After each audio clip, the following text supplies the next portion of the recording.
Melly and his defense team may have just revealed a giant piece of evidence that could secure Melly's freedom. During the trial, Melly's lawyers have revealed who they believe to be the real drive-by killers. They've argued that they found an Instagram account owned by someone named Robert Colbert, who admitted in a post that he was the one who killed Melly's two friends. Within days after these murders, posts this message: LOL.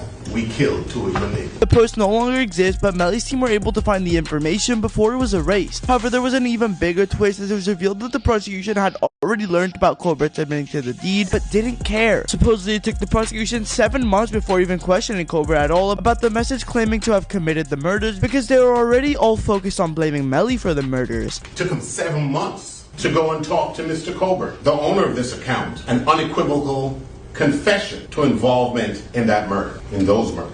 7 months. Many have claimed that the cops and prosecution rushed the investigation and focused solely on Melly due to his involvement in order to try and get the spotlight for themselves with a big name arrest and conviction. According to one of Melly's defense attorneys, the only defense that Colbert claims in connection to the post admitting guilt is that he supposedly had sold off the Instagram account to someone else for $20. Colbert also claims that he has no memory of who he sold the account to anymore. He said, "Oh, I created that account and I sold it for $20 to somebody else. Who'd you sell it to? Oh, I can't remember." Melly's defense team continued to tear into this obviously horrible investigation done by the detective. Were you at the murder scene? No. Did you do it? No. Case closed. That's it. This hasn't been the only time that one of Melly's defense lawyers have put the prosecution on blast throughout this trial though, because in just the first few days of the trial, it's been obvious a lack of investigating, evidence gathering, or interrogating that the cops or prosecution have done. Instead, they were focused solely on Melly from the start and knew they wanted him as their big catch of their careers. Melly's lawyers took to the stand to blast the prosecution previously when they attempted to submit irrelevant Snapchat videos of Melly as evidence for the murders. There was not a single video that you witnessed there that implicates in any way any fact in issue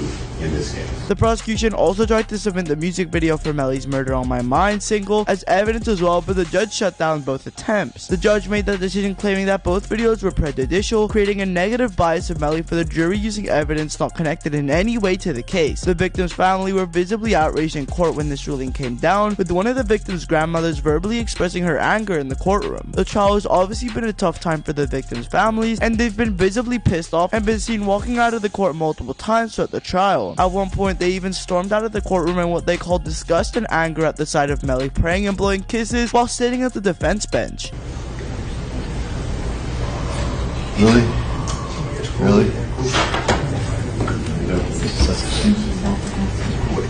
Many online following the trial were also outraged after seeing the clip of Melly, with many calling out in support that he'll get the death penalty and calling him demonic. Those calling for him to be found guilty may be disappointed though, as with how the trial seems to be going at the moment, many experts have said that they believe Melly's chances of being found not guilty are getting better and better day by day. The cops and prosecution's stubbornness to refuse to look anywhere else in their investigation besides Melly as the murderers looks like it's blowing up back in their faces now. The judge should be back soon with his decision on the defense call for the mistrial.